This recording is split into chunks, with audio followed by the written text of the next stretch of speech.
My name is Justin Edgar. I'm the Director of Security Solutions for Taborda. Taborda is a value-add reseller, or VAR. We have a security-specific practice where we choose and promote products that align with what we feel are needs for the state, local government, and education here in California, as well as Texas. That's the end of my presentation. Thank you. So we're going to talk about me first, of course, the most important part, because I'm a narcissist.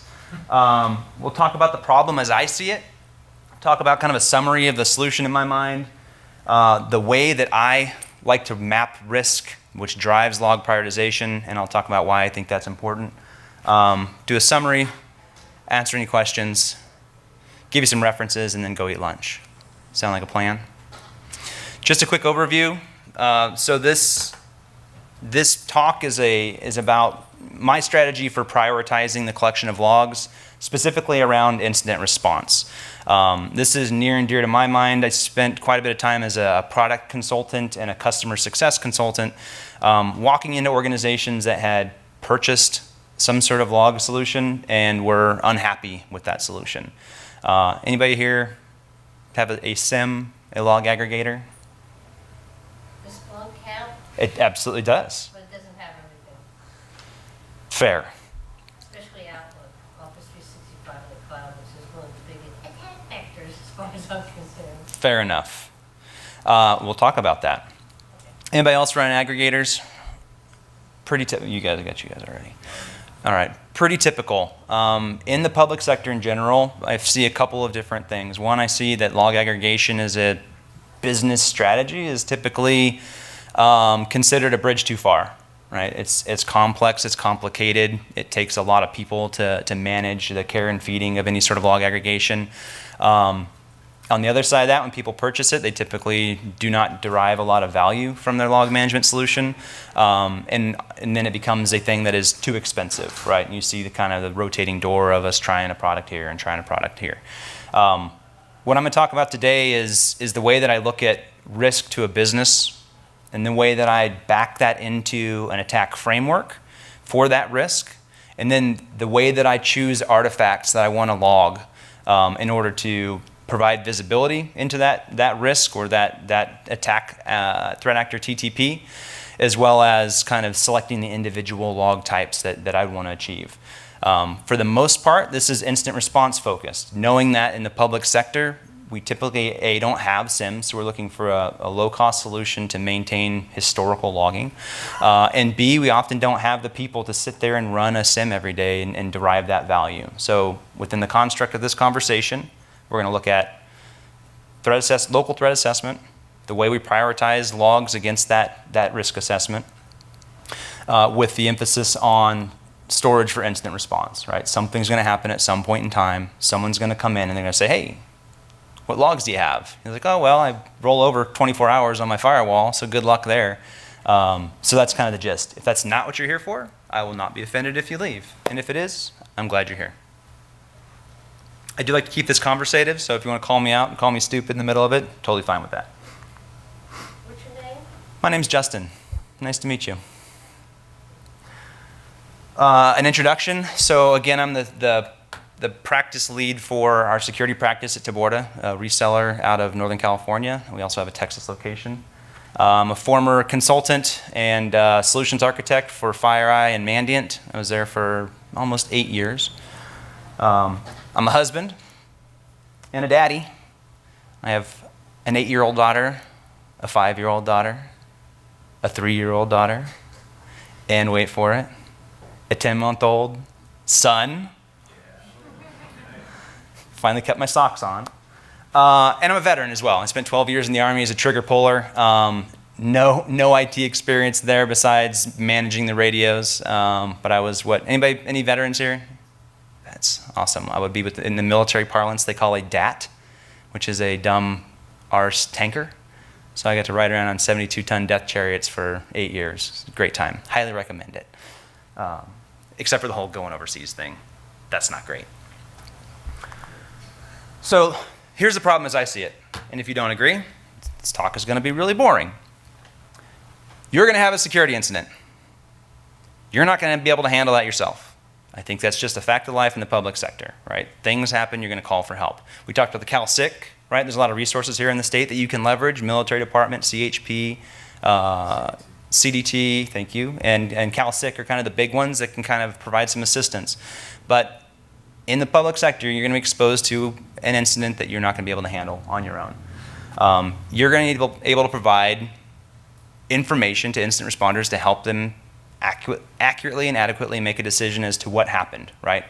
It's all about storytelling, in my mind, right? Anybody ever play Zork? Anybody old enough to know what Zork is? Right? Zork is like, you were standing in, it's all text-based, you're standing in front of a White House, there's a mailbox to your front, there's forests to your east and west and south.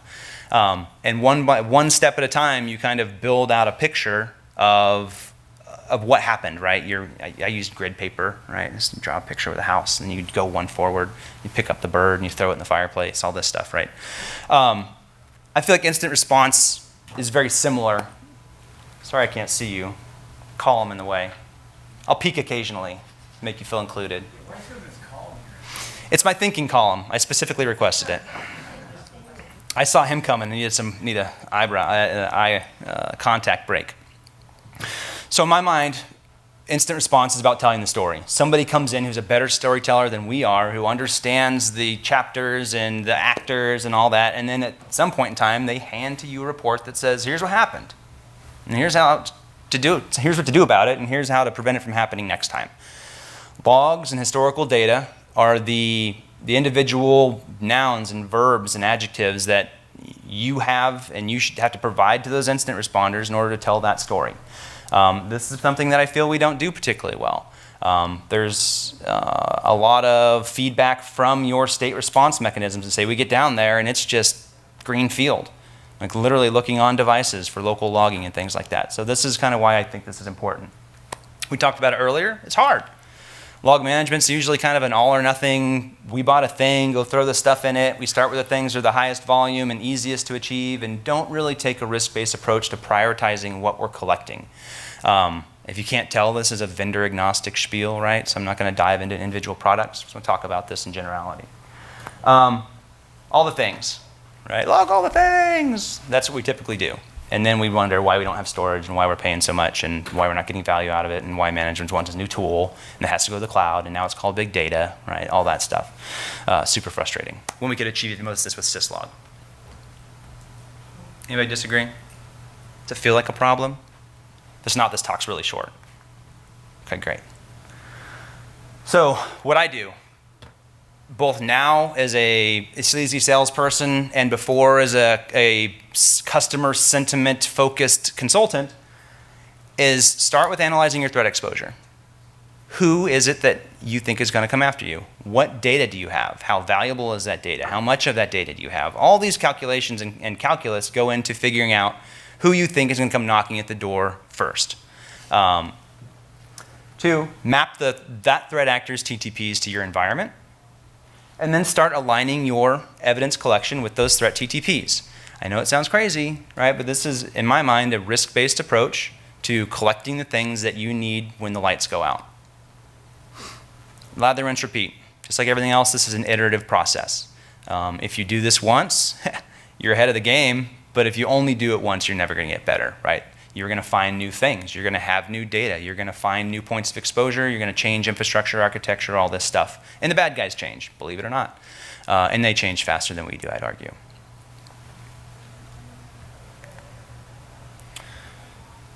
So I look at, this is an eye chart. I'll explain it, don't worry. It's the only thing I could find out of a manual. It's very low res. I look at cybersecurity programs in the same way that I approached missions as a platoon leader of a scout platoon back in however long ago that was. We know what the bad guys typically look like, right? We have a general idea of how they like to do business. In the military parlance and in a process called intelligence preparation of the battlefield, or IPB, which I recommend you guys take a look at. There's plenty of manuals out there. Intelligence preparation of the battlefield. This is a diagram from that. What the military does is we leverage what's called a doc temp.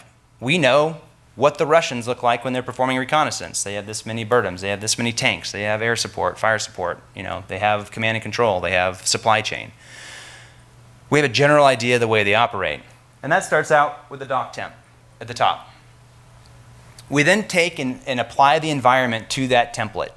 So we have rivers and streams and high ground and low ground and marsh and built up areas. We have roads and telephone lines. All these things impact the enemy's ability to do business, the business of violence against my defending or attacking forces, right?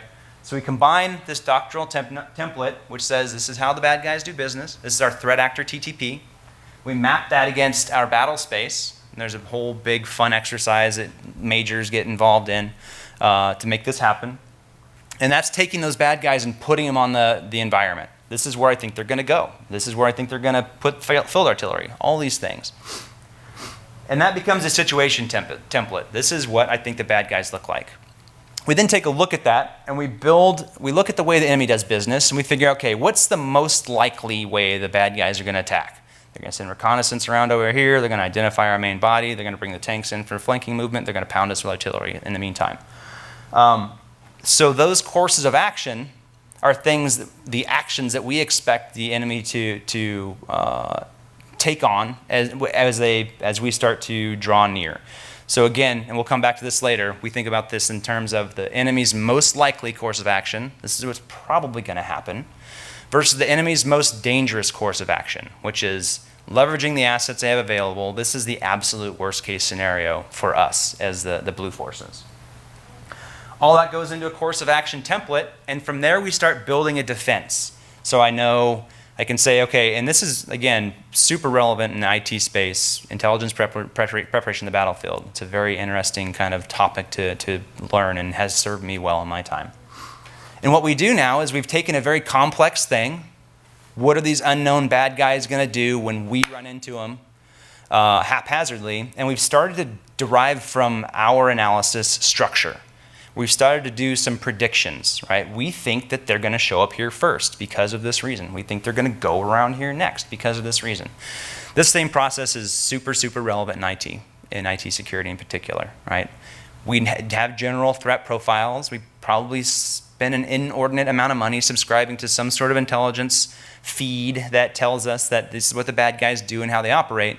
What we rarely do, in my experience, is take that information and start to plan around it, right? Derive from this activity a course of action that the threat actors will take on and then defend specifically against those courses of action. Then we watch those things go down. Should they happen and come to fruition in the way that we thought, awesome, we stop the bad guys.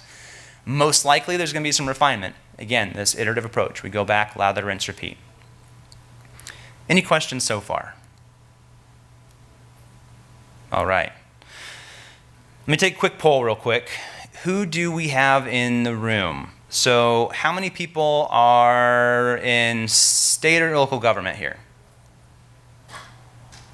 Education? Awesome. Vendors? Manufacturers? Awesome. I didn't see you raise your hand. What category am I missing? Public sector? Okay, I must have just missed you.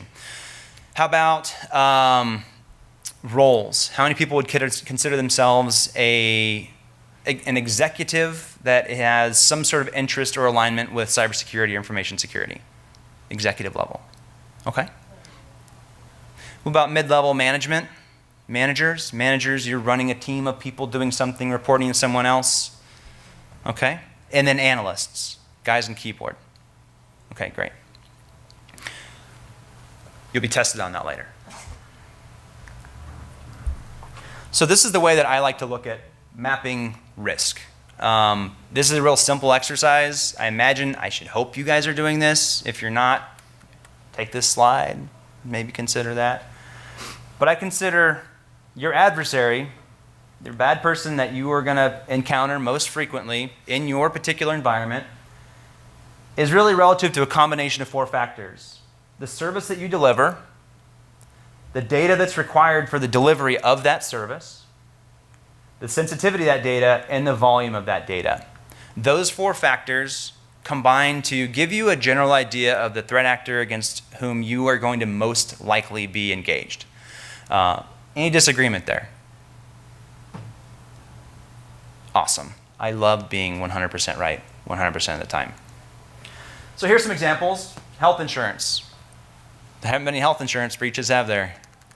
So they have personal historical health data. They have a lot of it. It is super sensitive. Nation states are really, really interested in that data. Organized crime as well.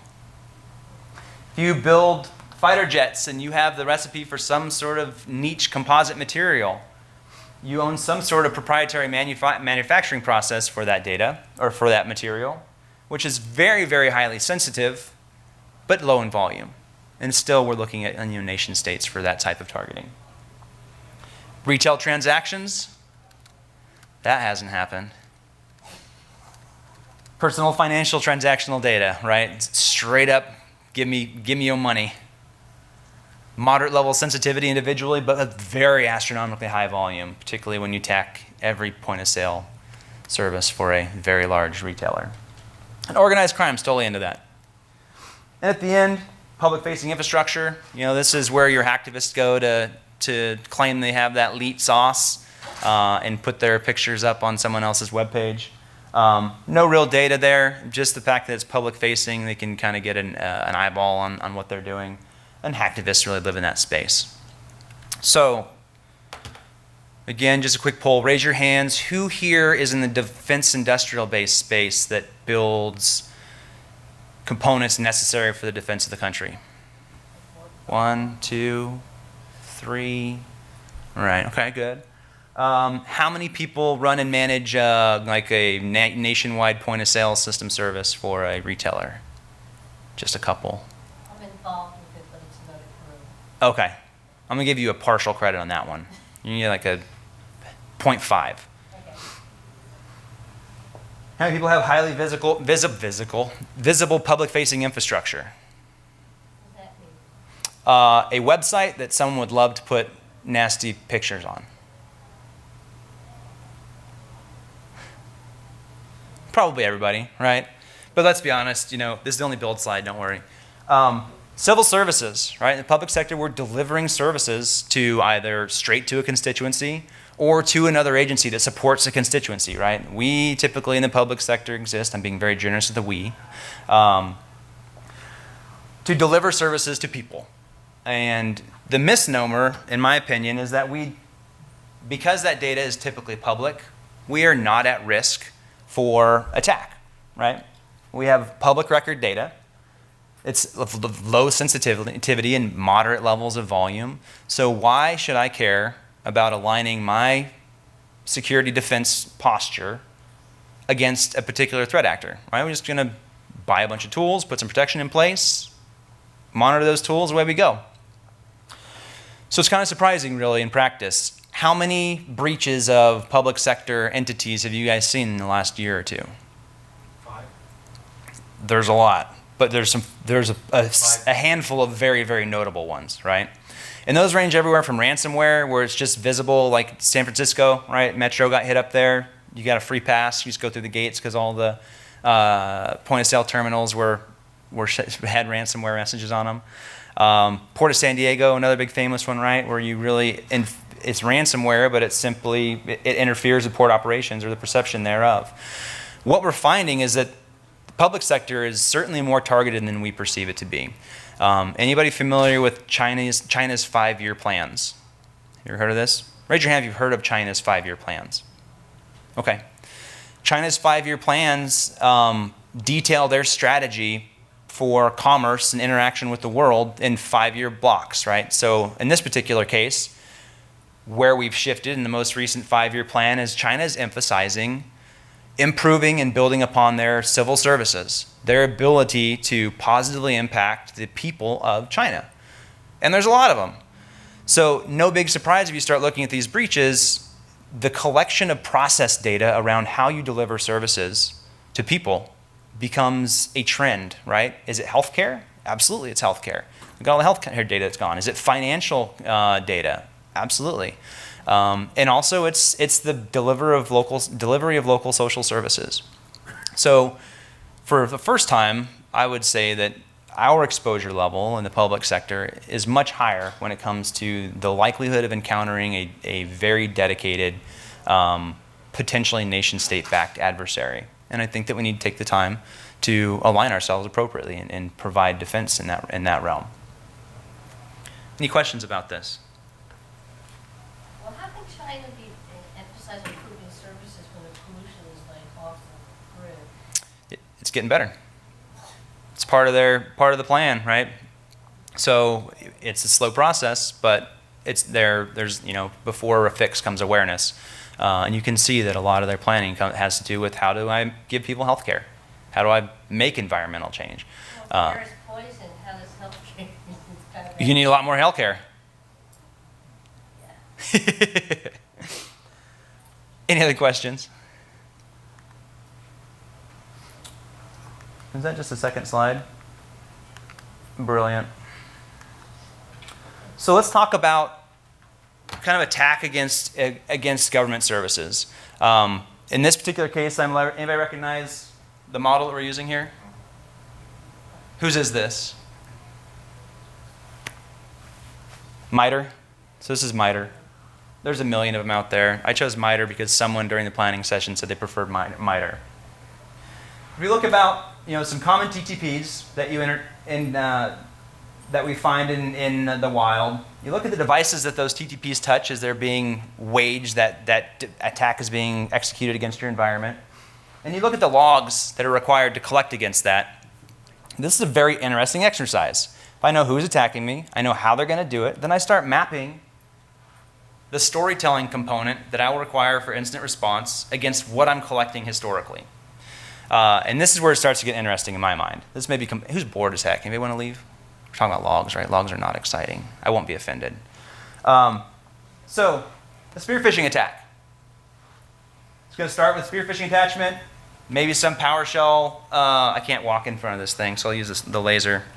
Maybe some PowerShell enabled document to bring in a downloader. Maybe you maintain the persistence of scheduled task. You have process injection to both escalate privileges and to ensure persistence and evade defense. Then you've got the kind of typical bad guy stuff, right? Harvest credentials, move around, use those things, find something interesting, take that stuff.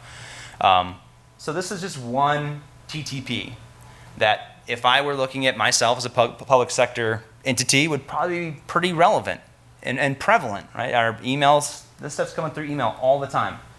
And we're doing moderately decent jobs of stopping it. So then you start mapping it against the devices that are touched by that traffic, right? You have email, it's an email gateway.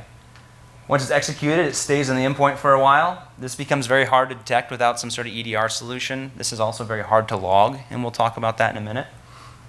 Then you move out to core network services or discovery services or directory services as they're moving laterally, leveraging credentials elsewhere, all the way through to packaging and eventual exfiltration. Sound about right? How am I doing on time? Doing okay. So logs, then we start backing this into the logs we can collect. Where can we gather evidence of this activity? These are not the headphones you're looking for. Where can we gather evidence of this activity historically? So should something happen and I wind up way on the right where I start my investigation, right? This is when the FBI calls you and they're like, hey dude, you got that data, but it's out in China. And you gotta go, oh, crap, how did it get there? Well, I gotta back in to the process a little bit, right? So we start looking at the individual relevant logs to collect to tell the story. So when something happens, we can go back and provide to either ourselves as local investigators or to a third party, the evidence they need to walk us through the storytelling so we can figure out what happened. We identify the scope and scale of the incursion, which I think is an often overlooked process, remediate, and then mitigate in the future. So in this case, initial access, we're looking at email stuff, maybe some SMTP traffic. That's going to be high volume. Execution on the endpoint gets pretty tough. Right? Detailed process tracking. Thanks Mark Rusinovich for bringing that together. You guys familiar with detailed process tracking on Windows endpoints? It's pretty awesome. Tells you every time a process starts and stops and what it's loading. It's a great thing. Schedule logs, PowerShell logs, Credential access, right? What artifacts does Mimikatz leave behind? You know, kernel access, driver logs, things like that. Process logs again. And then back into discovery. So getting back on the network a little bit, and that's a little easier to log. So this is one exercise for one threat actor TTP that I've aligned based upon my most likely course of action and interaction with threat actors. Any questions so far? Quiet crowd. So what do we do with it? All right, I have a question. Please. Since everything's going to the stupid cloud and Office 365, since it's been moved to the cloud, has been causing more and more phishing emails and stuff like that. And accounts were getting logged because it's in the cloud. And a couple of weeks ago we had where accounts kept getting logged and it was ADFS in the cloud. Now once they had it there and they know the, how your email accounts are created, you can't stop it. And Microsoft doesn't seem to do jack. So that's what I don't understand. They don't have a responsibility because they're Microsoft. So is your question around kind of like administrative access to, you talk about account creation? To the cloud, and they know what your email address and account, network accounts, and that standard is. You're screwed, right? You can't do anything to stop it, right?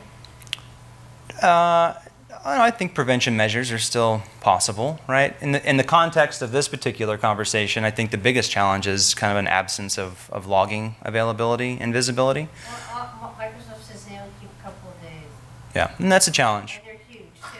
So we're trying to get them to just focus on what they can't do, or so they say. Well, we certainly have seen. Microsoft's responsibility. What about these cloud providers? Don't they have any responsibility? No. That's not an answer that I can give you. What I can say is that we do know as security practitioners here how easy it's been to collect endpoint logs from Windows endpoints over time. That's similar situation in the cloud services. Well, we don't seem to be able to do that. Microsoft doesn't seem to be able to look at it. I don't have a good answer for them. I hope if they're here, maybe we'll have a conversation. I don't have a good answer for you. Yeah, that's right. So we stack up all the logs that are relevant to this particular attack type, right? Email detections, email transactions, SMT network traffic. This is where we can start doing some interesting work from an upward selling perspective. What's the biggest problem with logging? Too much. Too much. And what happens when it's too much? You can't find anything. It's too expensive. You get lost. Absolutely. You end up with a glut of information that's not going to be valuable and doesn't serve any particular business purpose, which is when we start running that switchboard of let's try a different product, try a different service, try a different thing. Instead of focusing on what's important, right, which is targeted collection of logs that mean something to me that I can use. In this particular scenario, it's used for incident response. So here are the logs for this one TTP. And what we do next is we start mapping a couple of things. How hard is it to collect this log type, right? What is the juice worth the squeeze? And also, how much volume am I going to consume from this log type? And I think this is a really, really interesting exercise, mostly because I'm just a big nerd. Hopefully some of you will agree. But this is where you have a business case for spending money on something. This is a problem to solve, as opposed to the log all the things approach, right, to log management. So as you walk through this, there's some clear advantages. There's some clear leaders and prioritizations. You've got email detections. That's very, very low in volume, and it's easy to collect. Doesn't have holistic forensics value, right? We're not going to see every message that's passed, but it's valuable. Email transactions are higher in volume, but still very, very easy to collect. Like your email gateway is going to love to send you logs. You can pipe those in there pretty easily. SMTP network traffic, right? Less valuable in my opinion. Moderately more difficult to log in a very, very high volume. So, a clear contender in this use case is let's start with email detections. Is our ability to log for some third party the initial attack vector for this particular TTP. Move along execution. I'd love to get process logs, detailed process tracking from every Windows endpoint in the environment. Highly unlikely. A very, very high in volume and also really, really hard to collect. You'll need something like OSSec or Snare or, there's a few different ones out there. But it's typically endpoint based, endpoint agent based, and that's how we collect those Windows logs. I think Windows is getting a little better. Microsoft is getting a little better at this part, but I think it's a very typical and very prominent visibility gap. Same thing for schedule PowerShell logs. Right? Those are really, really valuable. The volume's pretty low, but they're very, very difficult to collect at enterprise volume. You can make some selective choices. If there's machines that are most likely to be compromised, really PowerShell is going to be used mostly for that initial threat vector. There's a little bit of living off the land that goes on. But you could selectively choose PowerShell logs from individual endpoints to augment your data collection. Thank you, sir. At the credential access side, AD logs are super easy. We should be collecting those for every scenario. Right? Every attack scenario, you should have AD logs because that's the best way to zoom out. Right? I know there is one machine that has these known credentials on it, and there's some funky stuff going on. Where are all the credentials that were on this machine resident being used now? And start doing some analysis. Right? That's a zoom in, zoom out of incident response. Kernel mode driver logs, good luck. Would be really fun. Discovery. This is where you probably have to have some other tools, right? Some sort of insider threat detection tool. UBA will do some of this for you. S&B logs are very valuable, but super, super high in volume. So there's a high cost for a relatively low advantage. Kind of get the gist? All right, I think this is an exercise that I don't see anybody doing. I find to be potentially valuable. And it helps you build a business case to justify the expenditure of storing these things in the first place, right? We've now taken a risk-based approach. How many times have I said that? You counting that? Have I said 19 times? Going on 20. Risk-based approach to log collection, right? Focusing on the storytelling component of inevitable incident response, whether you do it yourself or whether someone else does. So that's the gist of it. So in summary, model your risk profile based upon your most likely encountered threat actor.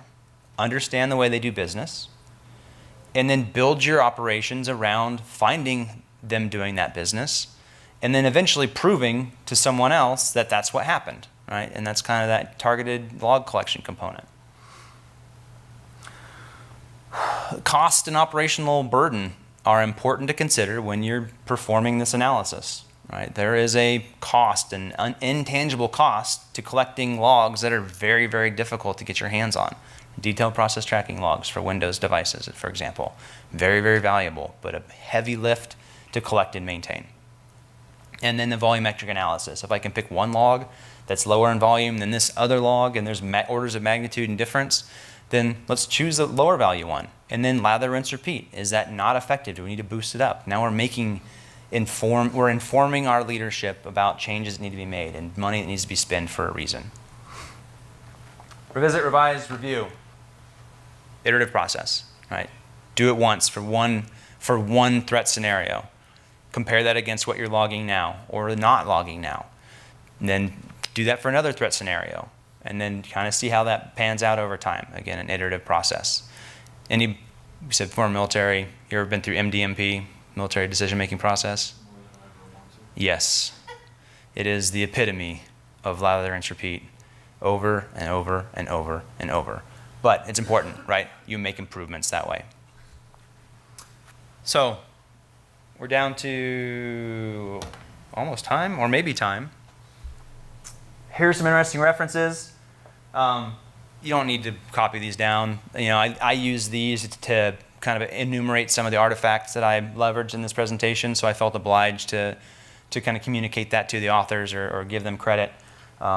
Typically, if you're looking for, if there's a MITRE attack framework component that you're looking for to figure out how to log, there's about 1 billion articles on it.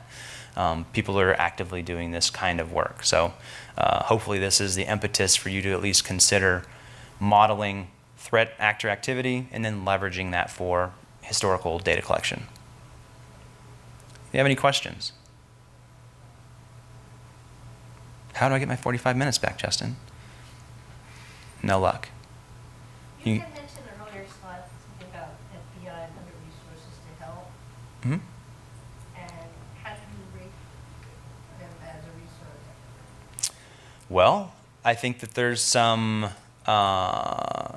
folks around here that would be able to give you some direct and tangible feedback. However, what I will say is that the state of California, and we work very closely with the CalSIC ourselves, or myself, and have for quite a long time, your local fusion center is probably the first place to go should you have questions. Any STLECC or fusion center folks? Awesome. That's where we've met before. Sorry to point at you.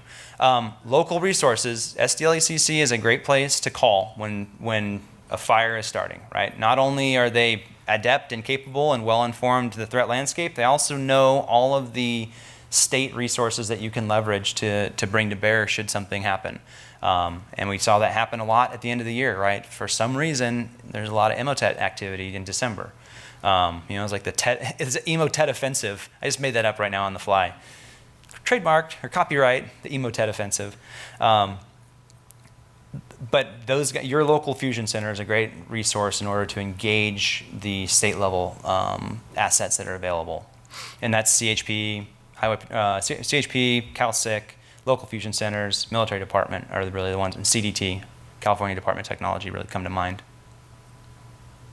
Any other questions? Anybody want to call me out for blowing smoke? All right, next time. All right, guys, I think it's about time. I'll be here if you have any questions you want to ask or any criticism that you want to give, not in front of the group. Otherwise, I really appreciate your time. I'm Justin Edgar, Director of Security Solutions for Taborda. Goodbye.